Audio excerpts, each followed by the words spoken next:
Welcome to the Startup Funding Espresso. I'm Hall T. Martin, where we talk about how to raise funding and invest in startups and the time it takes to drink an espresso. If you have a question about startup funding or investing, please go to the website, startupfundingespresso.com, and type in your question into the chat bot in the lower right corner to receive an answer. I hope you enjoy this episode.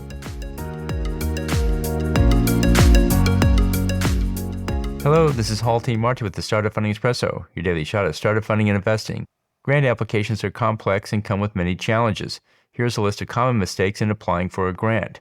Failing to make clear the purpose of the study. Failing to support the hypothesis with facts, studies, and evidence. Not planning for obstacles by having backup plans.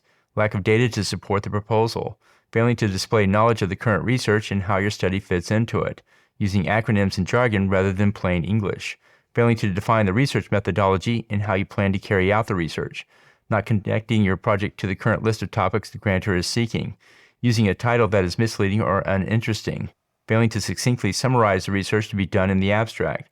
Avoid these mistakes in writing your grant proposal. In writing a research grant proposal, it's important to know your audience and what they are looking for. Spend time researching the granting institution, including their goals and objectives. Thank you for joining us for the Startup Funding Espresso, where we help startups and investors connect for funding. Let's go start listening to today.